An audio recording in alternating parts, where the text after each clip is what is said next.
Jail کی سیاہ ظالم سلاخوں میں اسے اپنا دم گھٹتا محسوس ہو رہا تھا۔ اپنوں سے جدائی کا غم ناقابل برداشت تھا۔ وہ دن رات پچھتاوے کی آنسو بہاتی مگر بے سود۔ گزرا وقت کبھی اس کے ہاتھ نہ آ سکتا تھا، بلکہ پردہ اسکرین کی مانند اس کے سامنے تمام مناظر چلنے لگتے۔ کوئی بھی عورت اسے طعنہ دیتی تو یہی کہتی، کیسی سیاہ عورت ہو، ذرا حیا نہیں آئی۔ وہ روتی چیختی بلکتی رہتی، مگر جیل کی یہ سلاخیں اس کی دردناک زندگی اور موت کی جگہ بن چکی تھی۔ وہ اپنے ماں باپ کی اکلوتی بیٹی تھی۔ ماں باپ بہت ہی غریب تھے۔ باپ مزدوری کر کے جو بھی کماتا اس سے 2 وقت کی روکی سوکی کھا لی جاتی، اور اس کا چچا زاد رشید تو شروع ہی سے اس پر مرتا تھا، مگر وہ اسے گھاس نہ ڈالتی۔ اسے شروع سے ہی امیرزادوں کی بیوی بننے کا شوق تھا۔ روٹی کو تو وہ ترس چکی تھی، جوان ہوئی تو ارمان بھی جوبن پر آ گئے۔ گلی کے کئی لڑکے اس پر مرتے تھے۔ بے حد حسین تھی، اسی لیے غرور بھی کرتی تھی۔ جلد ہی اس نے ایک آدھ لڑکے سے بات کرنے کے بعد کھانا منگوانے شروع کر دیے۔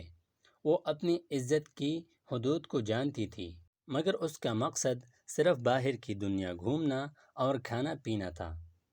باپ کو اس کے حالات کا علم ہوا تو اس نے زبردستی چچا زاد رشید سے نکاح پڑھوا دیا۔ اب وہ رشید کی بیوی بن کر اس کے گھر میں رہتی۔ رشید جو کہ سموسوں کی ریہڑی لگاتا تھا، شادی کے شروع میں تو وہ اچھا خاصا کھلاتا رہا، مگر آہستہ آہستہ وہی پرانے دن آنے شروع ہو گئے جب وہ بھوک سے بے حال ہوا کرتی تھی۔ رشید تو اسے بالکل ناپسند تھا۔ وہ اسے محبت سے دیکھتا بھی تو اسے خوب ڈانٹتی اور اپنی طرف آنے سے منع بھی کر دیتی تھی۔ رشید بھی اس کے حسن کا اسیر تھا اور اب تو اسے اولاد کی خواہش تھی، مگر نازیہ جانتی تھی جو اسے پیٹ بھر کر نہیں کھلا سکتا وہ اس کی اولاد کو کیا کھلائے گا، اسی لیے اس نے اولاد نہ پیدا کرنے کی ٹھان لی۔ اب رشید بھی روز آگ بگولا ہوتا اور خوب مار پیٹ کرتا۔ وہ روز روز رشید کی مار پیٹ کھا کر تنگ آ چکی تھی۔ وہ کہیں دور ایک آزاد پنچھی کی طرح اڑنا چاہتی تھی۔ وہ اس ظلم سے نجات بھی حاصل نہ کر سکتی، کیونکہ جانتی تھی وہ والدین کے گھر واپس بھی نہیں جا سکتی، کیونکہ وہاں فاقوں کے طوفان منڈلا رہے تھے۔ وہ خود سے تنگ آ گئی۔ کبھی کبھی دل کرتا کہ خود کو ختم کر لے، لیکن پھر چاہ کر بھی کچھ نہ کر سکتی۔ رشید کا چھوٹا بھائی یعنی اس کا دیور بشیر، جو شہر کی فیکٹری میں کام کرتا تھا، اکثر ان کے گھر آتا اور شہر کی بڑی بڑی باتیں کرتا تو نازیہ کا دل بھی چاہتا کہ وہ بھی شہر جائے، اس کے پاس ڈھیروں پیسے ہوں اور پھر وہ ملکہ بن کر راج کرے۔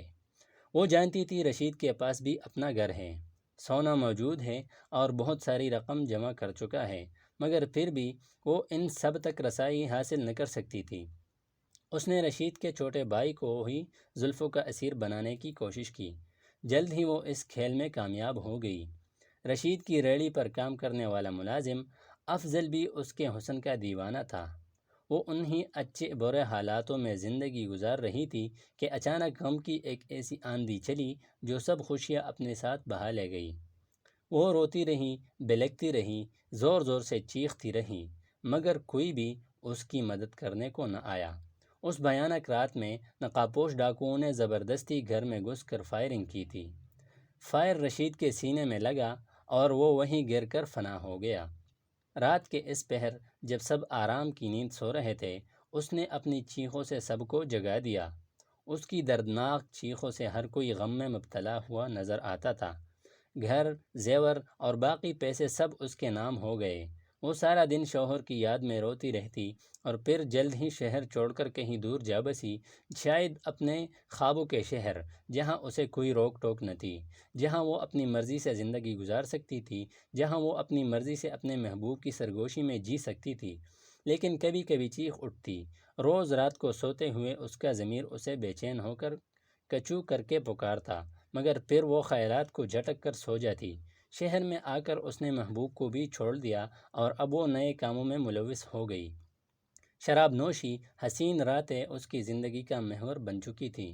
وہ ان کالے دھندوں میں روز منہ کالا کرتی اور پھر تھک ہار کر سو جاتی، مگر معاشرے کے سامنے وہ ایسی ہی شریف عورت تھی جس کا سہاگ ظالم دیور نے ہی اجاڑ دیا، جو بیچاری شوہر کے غم میں جگہ جگہ دھکے کھاتی رہی اور پھر بالآخر بڑے شہر جا کر رہائش اختیار کر لی، جہاں فیکٹری میں کام کر کے 2 وقت کی کھا لیتی، مگر حقیقت تو اس کے برعکس تھی۔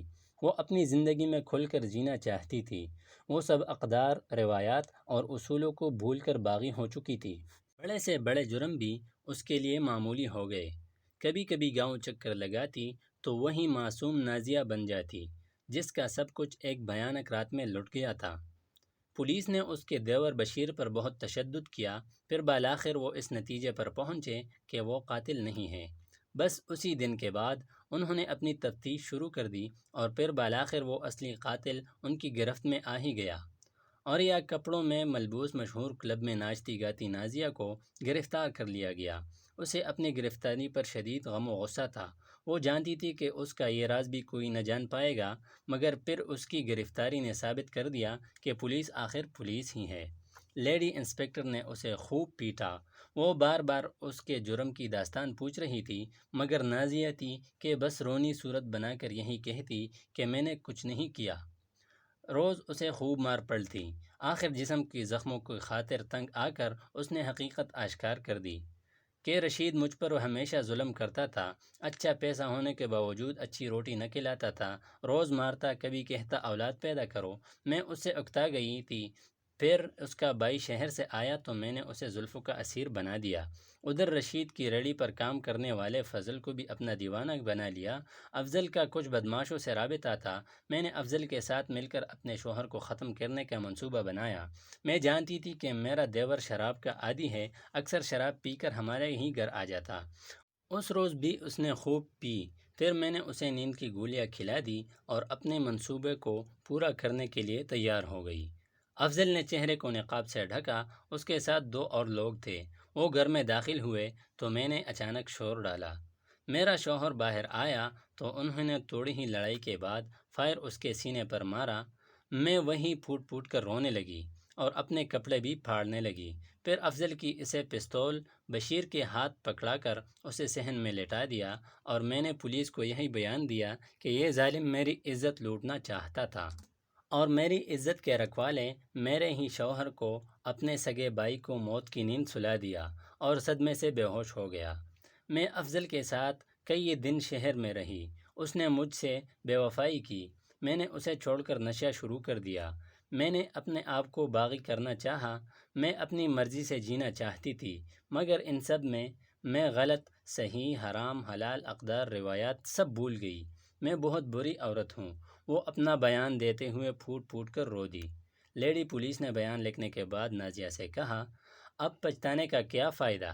جب تمہیں اللہ نے عزت کی زندگی دی تو تم نے قدر نہ کی اور یہ سوچا کہ دنیا کو دھوکہ دے سکو گی، مگر تم بھول گئی کہ اصل طاقت اللہ کی ہے۔ مجرم چاہے کتنا ہی چالاک کیوں نہ ہو، وہ اپنا جرم کبھی بھی نہیں چھپا سکتا۔